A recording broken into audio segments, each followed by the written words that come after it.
اور صحابہ کے اور اولیاء اللہ کے تو واقعات متعدد ہیں، لیکن بچہ بھی، حضرت عمر ایک بچے کو کہتے ہیں میرے لیے دعا کر، صحابہ نے پوچھ لیا، بالآخر پوچھ ہی لیا کہ عمر عشرہ مبشرہ ہے، 20 مرتبہ جنت کی بشارت سنی ہوئی ہے آپ کے بارے میں، بچے کو کہتے ہیں دعا کرے؟ کہا ہاں بچے کو کہتا ہوں، کیونکہ یہ ابھی تک بالغ نہیں ہوا اور اس کے نامہ اعمال میں ایک بھی گناہ نہیں لکھا گیا۔ اور ہمارے مسجد کے بعض نمازیوں کا طرز عمل بچوں کے بارے میں کیا ہوتا ہے؟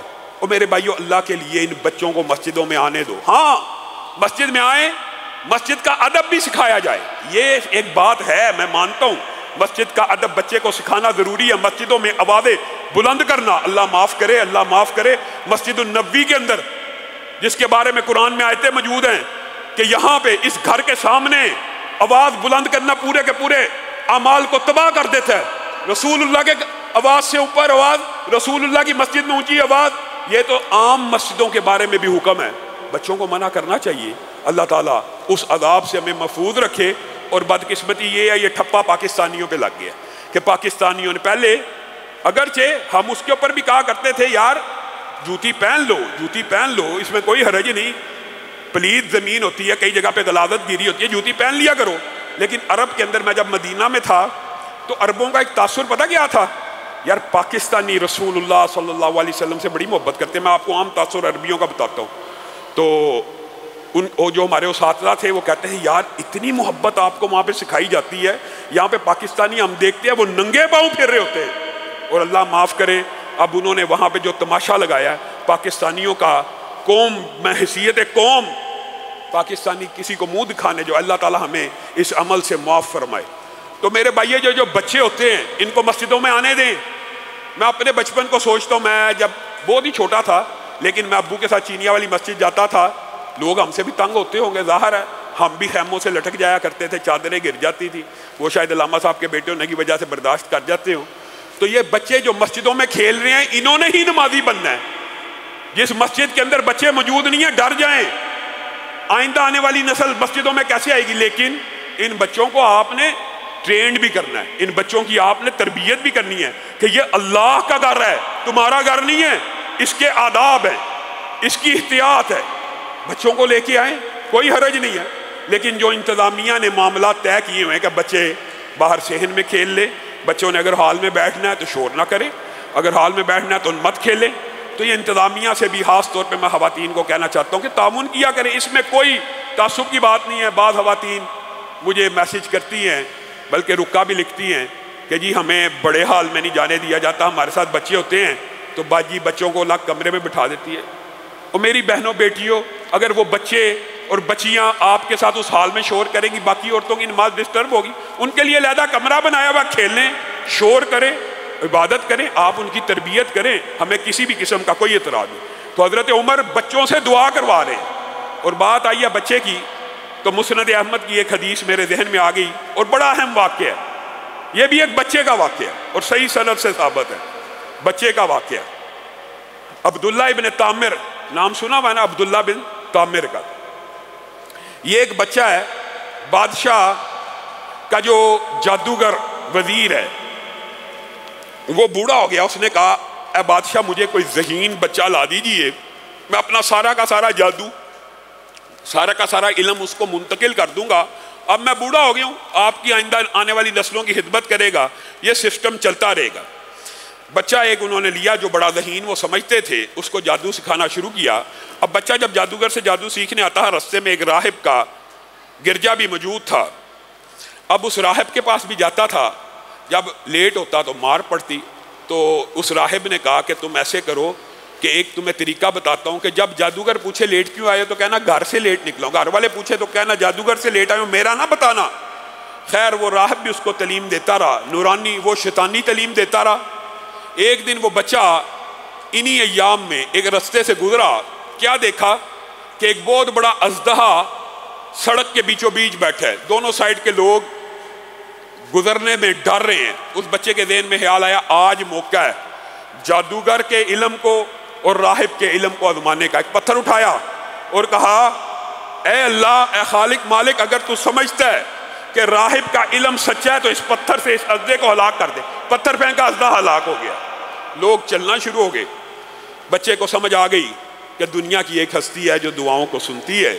راہب کے پاس گیا اور جا کے واقعہ بتایا. راہب نے کہا عبداللہ تو میرے سے بھی آگے نکل گیا، اب تیری آزمائش کا وقت آ گیا ہے. اور آزمائش اس کی کیا آنی، بیچارے راہب کی بھی آ گئی. بادشاہ کا ایک نبینا وزیر تھا. یہ بچہ آہستہ آہستہ مشہور ہوتا گیا. لوگ کوڑی، اندھے، بیمار آتے، بچہ ان کے حق میں دعا کرتا. بچہ جو بالغ بھی نہیں ہے وہ ٹھیک ہو جاتے. اس کی شہرت پھیلتی رہی. بادشاہ کا ایک وزیر نبینا تھا، وہ بھی اس بچے کے پاس آیا اور آ کے کہا میری آنکھیں لٹا دو. بچے نے کہا میں لٹا دوں؟ تجھے کسی نے غلط گائیڈ کیا ہے. میرے بھائیو یہ عقیدہ ہے، عقیدہ یہ ہے تجھے کسی نے غلط گائیڈ کیا ہے. شفا میں نہیں دیتا، ہاں میں اپنے خالق مالک کے سامنے ہاتھ پھیلاتا ہوں، وہ مجھے مایوس نہیں کرتا. اگر تو چاہتا میں تیرے حق میں دعا کروں تو اپنے ان الفاظ کو واپس لے. شفا اس رب کی طرف سے، کہا اسی رب کے اوپر ایمان لے کے آتا ہوں. پھر بچے نے ہاتھوں کو اٹھایا. وہ نبینا وزیر جو اندھا ہے، اللہ تعالیٰ نے اس کی آنکھوں کو واپس لٹا دیا. اس حدیث کے اندر اس بچے کی دعاؤں کے 5 سے زائد واقعات ہیں. پہلے ازدے کا، پھر اس نبینا وزیر کے لیے دعا کی، آنکھیں واپس آ گئی. اب یہ نبینا اگلے دن بادشاہ کی مجلس میں آنکھوں سمیت بیٹھا ہوا ہے. بادشاہ نے کہا تو اندھا ہوا کرتا تھا. کہا میرے رب نے میری آنکھوں کو لٹا دیا. بادشاہ نے کہا تیرا رب میں نہیں؟ کہا نہیں، وہ رب جس نے تجھے بھی آنکھیں دی ہیں میرا رب وہ ہے. اچھا تو مجھے رب نہیں مانتا؟ کس نے آنکھیں لٹائی ہیں؟ کہا وہ جو بچہ ہے اس نے میرے لیے دعا کی. اوہو وہ تو جادو سیکھتا تھا، وہ تو میں اس کو جادو سکھاتا تھا، وہ اس نے تیری آنکھوں پہ کوئی جادو کیا. یہ بے ایمان جو حکمران ہوتے ہیں نا، یہ کبھی حق کو نہیں مانتے. اس نے بھی یہی کہا اوہو جادو چل گیا اس بچے کا، لے کیا. بچے نے کہا میں نے تو وہی کلمات پڑھتا ہوں، وہی دعا کرتا ہوں جو راہب مجھے سکھاتا ہے. راہب کو بھی لے کے اور راہب کے 2 ٹکڑے کر کے اس کو شہید کر دیا. راہب کے اوپر پہلے آزمائش آ گئی اور بچے کو بہلانے پھسلانے لگا کہ مان جا تیرا رب میں ہوں. کہا نہیں، میرا رب وہ ہے کہ جس کے سامنے میں ہاتھوں کو پھیلاتا ہوں وہ میری دعا سن لیتا. اچھا تیرا رب اتنا طاقتور ہے؟ ہاں میرا رب. بچہ کہہ رہا ہے بادشاہ کو ہاں میرا رب اتنا طاقتور ہے. جاؤ اس کو پہاڑ کے اوپر لے جاؤ اور پھینک دو. صحیح سند سے یہ واقعہ موجود ہے. پہاڑ کے اوپر لے جاؤ اور پھینک دو. ہرکارے بچے کو پہاڑ کے اوپر لے کے جا رہے ہیں اور بچہ جس کا اعتماد اللہ پہ کیسا ہے، وہ اللہ کے سامنے ہاتھوں کو پھیلا کے کیا کہتا ہے، اللہم اکفنیہم بما شئت، اللہم اکفنیہم بما شئت، اللہم اکفنیہم بما شئت. یہ دعا یاد کرنی چاہیے. اللہم انا نجعلک فی نحورہم ونعوذ بک من شرورہم، یہ بھی آپ یاد کریں. اور اللہم اکفنیہم بما شئت. جب کوئی خاص دشمن، جب کوئی خاص آپ کو ٹارگٹ کر کے آپ کی جاب کے پیچھے، آپ کی معیشت کے پیچھے، آپ کی معاشرت کے پیچھے، آپ کے خاندان کے پیچھے لگ جائے، یہ 2 وظیفے بڑے مجرب ہیں. اللہم اکفنیہ، آپ نے کہنا یہاں پہ زیادہ تھے تو بچے نے کہا اللہم اکفنیہم بما شئت. اور اگر کوئی ایک ہو تو آپ نے کہنا اللہم اکفنیہ بما شئت، اللہ تعالیٰ مجھے اس کے شر سے دور کر دے جیسے تو چاہے. اور دوسری دعا ہے اللہم انا نجعلک فی نحورہم ونعوذ بک من شرورہم. اس بچے نے یہ 3 دفعہ کہا، پہاڑ کے اوپر زلزلہ آ گیا، سارے اہلکار مر گئے، بچہ اکیلا زندہ بچا، واپس بادشاہ کے محل میں آ رہا ہے اعتماد کے ساتھ، توکل کے ساتھ. ہاں کہا تھا نا میرا رب سچا ہے، تو جھوٹا ہے. بادشاہ کی پیشانی پہ بل پڑ گیا. یہ کیا؟ یہ تو عوام ساری کی ساری ایمان کو قبول کر لے گی، میرا کیا ہوگا؟ لاؤ لشکر کے ساتھ کشتی کے اوپر سوار کر کے کہا اس کو اب پہاڑ پہ نہ چڑھانا، یہ جادوگر ہے، یہ بچہ جادوگر ہے. معاذ اللہ، عقل پہ دیکھو کیسا پڑ رہا ہے. یہ جادوگر ہے، اس کو سمندر کی تہ میں غرق کر کے آنا. پورا لاؤ لشکر کشتیوں کے اندر بیٹھ کے اس بچے کو ڈبانے کے لیے سمندر کی تہوں میں پھینکنے کے لیے جا رہا ہے.